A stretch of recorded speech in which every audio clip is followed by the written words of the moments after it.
जी और श्रीवास्तव जटिल जी, किया जाए। जी ये एक बड़ा इंपॉर्टेंट पॉइंट आपने कहा कि वो इस्माइल उधर ही रहता है कतर में, और बहुत सारे हमास के नेता उधर ही रहते हैं। कतर की तरफ से या अमेरिका की तरफ से या यूएई की तरफ से कोई कतर के ऊपर ना प्रेशर है ना कतर खुद प्रयास कर रहा है, ये क्यों ऐसा नहीं हो रहा? जब वो कतर के यहाँ बैठा हुआ है इस्माइल, तो उससे बात क्यों नहीं कर रहा कोई, या कतर ही खुद क्यों नहीं कह रहा कि छोड़ो भाई उनको? आप जो बात कह रहे हैं कि बातचीत से बंधकों को छुड़ाया जाए, तो ये तो बड़ा आसान काम है, धर लीजिए उसको, छुड़वाइए। क्यों नहीं छुड़वा रहे हैं उसको? कोई प्रयास नहीं हो रहा, इसके पीछे क्या रहस्य नहीं है? सर, ये तो कहना सही नहीं होगा कि कोई प्रयास नहीं हो रहा है। हाँ। और कतर के अमीर थानी ने एक वॉल स्ट्रीट जर्नल में एक लंबा बयान भी दिया है, परसों आया था पूरा आर्टिकल उनका, कि हाँ। ये उन्होंने कहा कि ये जो आक्षेप लगाया जा रहा है कि कतर कुछ नहीं कर रहा है, ये गलत है। या कतर, उन्होंने ये भी कहा कि कतर में हमास का ऑफिस खुलवाया गया है, उन्होंने खुद नहीं खोला है, कतर वालों ने, अमेरिकन्स ने कह के खुलवाया था 2012 में, क्योंकि वो चाहते थे कि एक वो लाइन ऑफ कम्युनिकेशन बना रहे। तो ये बारीकियां हैं। नहीं, अब इस समय ये श्रीवास्तव जी जरूरी है बहुत कि सही पॉइंट है। नहीं, ये बारीकियां चलिए अमेरिका ने खुलवाया, ये भी कहते हैं कि इसराइल भी चाहता था कि हमास पीएलओ के काउंटर में रहे, सब पॉइंट टेकन। तो कोई तो बोलेगा ना उनको, हमास इतनी बड़ी ताकत थोड़ी हो जाएगी कि वो अमेरिका की नहीं सुनेगा, कतर की नहीं सुनेगा, किसी की नहीं सुनेगा। देखिए, अभी तो बात ये हो रही थी कि वो इतनी बड़ी ताकत है कि इसराइल उसका विध्वंस ही नहीं कर सकते। तो लेट्स नॉट नहीं नहीं सर, प्लीज प्लीज, मुझे लगता है गलत। वो इसलिए बड़ी ताकत है कि आपने अपने सामने ह्यूमन शील्ड बना रखी है, वरना तो सर 10 मिनट में खत्म हो जाएंगे, ऐसी कोई बहुत बड़ी तोरम कहाँ चीज़ है वो। लेकिन आपने उसके साथ जो निर्दोष लोग हैं ना, कि एक हमास मारो 100 बेचारे निर्दोष मरते हैं, इसलिए नहीं मर पा रहे ना, फिर वो दिक्कत अलग है। नहीं, जहां तक प्रेशर की बात है, इसमें टाइम लगता है, लेकिन वो प्रेशर बनाए रखना चाहिए। और इसमें मेरे ख्याल से अमेरिका पूरी कोशिश कर रहा है, कतर पे तो उनका काफी लेवरेज है। कतर पे लेवरेज है, कोशिश कर रहा है। नैन साहब, आपने तीन लोगों की बातचीत सुनी, बहुत छोटा सा देश है, 20-22 लाख की आबादी वाला। अगर ऐसे ही धीरे धीरे प्रयास होंगे तो वो शहर खंडहर में बदल जाएगा, है ना। और दूसरा सवाल इसी से जोड़ देता हूँ कि मान लीजिए वो 150-200 लोग जो बंधक हैं छोड़ दिए गए, तो युद्ध खत्म हो जाएगा क्या? बदला पूरा हो जाएगा इसराइल का 200 लोगों को छोड़ा लेने से? देखिए Neeraj, first of all thank you very much, आपने मुझे अपने शो पे बुलाया, और जितने भी सीनियर पैनलिस्ट हैं, बहुत बहुत कुछ सीखने को मिलता है इनको, इन सबसे मुझको, विद ड्यू रिगार्ड्स। मैं कहना चाहूंगा कि पहले सवाल का, देखिए आप क्या समझते हैं कि क्या अगर इजराइल ये स्टेप ना ले हमास के खिलाफ जो चल रहा है, तो क्या हमास हमास दोबारा अटैक नहीं करेगा क्या? और क्या दूसरा अटैक जो करेगा हमास, तो क्या उसमें बर्बरता नहीं करेगा? तो इजराइल के पास तो कोई चॉइस है ही नहीं ना। आज की तारीख में जिस प्रकार से पूरा का पूरा ये वॉर जोन बना है, तीन चार तरफ से लड़ रहा है इजराइल, शी से लड़ रहा है, हमास से लड़ रहा है, हिजबुल्लाह से लड़ रहा है, हूती वाला फ्रंट भी खुल गया। लेकिन अगर इनको मानवता के बेस पे ही शांतिपूर्वक कोशिश करें इनके साथ में, जो कि सबसे पहला होना चाहिए, इसमें कोई दो राय नहीं है, लेकिन क्या इससे हमास जो है वो सुधर जाएगा?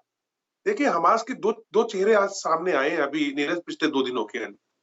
पहला चेहरा हमास का ये नजर आया है कि जब लास्ट 2 दिनों के अंदर पैलेस्टाइन के कुछ लोग जो सिविलियंस हैं, जब जबालिया कैंप में और बाकी जगह पे दबादब फायरिंग कर रहा था, एयर अटैक कर रहा था इजराइल, तो इन सब लोगों ने जो टनल्स हैं वहां पे अंडरग्राउंड, उसमें एंटर करने की कोशिश की, जिसमें हमास ने उनको खदेड़ दिया, ये कह के कि ये आपके लिए कोई एयर अटैक के खिलाफ बंकर्स नहीं है, ये यहाँ पे आप अंदर नहीं आ सकते हो।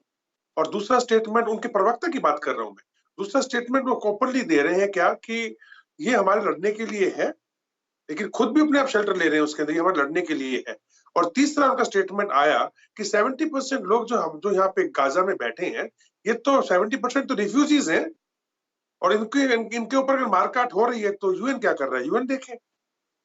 इसी के साथ साथ मोसाद, एक फाउंडर मेंबर जो थे इनके हमास के, उनका बेटा, वो कहता है बिल्कुल ओपनली, आज स्टेटमेंट आई है उनकी, हमास सिर्फ सत्ता के लिए लड़ रहा है, नंबर दूसरा, हमास को पैलेस्टाइन की इंडिपेंडेंस से कोई लेना देना नहीं है। नंबर तीसरा, हमास तब तक लड़ेगा और लड़ता रहेगा जब तक यहूदियों को खत्म ना कर दिया जाए, यानी टोटल मुस्लिम आइडियोलॉजी।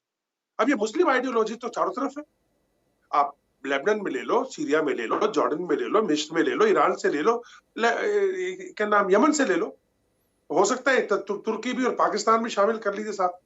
ये तो लोग हमेशा इजराइल के खिलाफ रहेंगे ही रहेंगे। क्यों रहेंगे? क्योंकि इतिहास है ऐसा।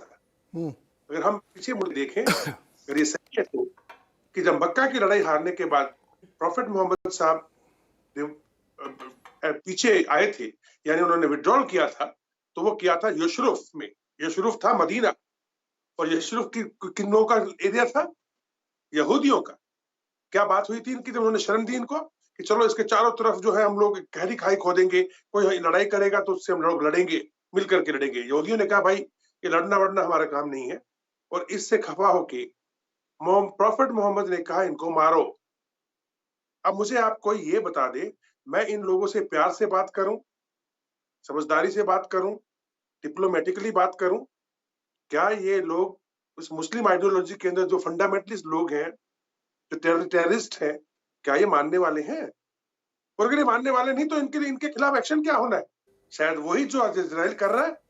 लेकिन हो क्या रहा है, अनफॉर्चुनेटली गाजा के अंदर दो लेयर हैं। ऊपर की लेयर पे बैठे हुए पैलेस्टाइन के लोग, और नीचे की लेयर जमीन से 30 फुट नीचे बैठा हुआ है हमास। अब हमास ने अपने सारे पॉइंट्स जो है, गाजा के जितने भी हॉस्पिटल्स हैं, ये अल अली हॉस्पिटल जिसके ऊपर ये बोलते हैं कि 500 लोग मारे गए, उसके बारे में भी मोसाद ने बोला है, उसके फाउंडर मेंबर के लड़के ने, कि ये तो रॉकेट इन्होंने मारा है। ये they accepted it. Now secondly, इसके नीचे जो लोग जो वहां पे लोग बैठे हुए हैं नीचे की तरफ 30 फुट के नीचे, अब अगर आपको उनके ऊपर पहुंचना है, अगर मिलिट्रीली आप मुझसे पहुंचो, तो मुझे पहले ग्राउंड तो बनाना पड़ेगा। और इन्होंने चूज क्या किया? हॉस्पिटल्स, मस्जिद, स्कूल्स, कम्युनिटी सेंटर्स। तो ये लोग तो डबल गुनहगार हैं। जैसा कि नेतन्याहू ने कल अपनी स्पीच में कहा कि एक तो ये ह्यूमन राइट्स का वायलेशन कर रहे हैं, इजराइल के ऊपर आतंकवादी तरीके से मार मुर के लोगों को अब रॉकेट भी छोड़ रहे हैं घरों पे। दूसरे, ये पैलेस्टाइन के लोगों को जो एक वॉल बना के, शील्ड बना के उनको तो मरवा रहे हैं। This is second human right violation. So पहले सवाल का आपका जवाब मैं यहाँ पे इतने तक सीमित रखना चाहूंगा। अब रही बात दूसरा, देखिए आज की तारीख में सिनेरियो क्या है? ईरान के कंधे पे हाथ रखा हुआ है, दाहिने कंधे पे हाथ रखा हुआ चीन ने, और बाएं कंधे पे हाथ रखा हुआ रसिया ने। तुर्की और पाकिस्तान मुस्लिम वर्ल्ड के अंदर अपनी जगह ढूंढने की कोशिश कर रहे हैं। अभी ठीक कहा था एम्बेसडर साहब ने कि इसमें कतर का कोई खास रोल नहीं है। कतर तो एक तरीके से सबसे बना के रखता है, अमेरिका हो चाहे कोई भी मुस्लिम देश हो। जहां तक सवाल तुर्की का, वो उकसा रहा है कि ईरान शायद युद्ध में कूद जाए।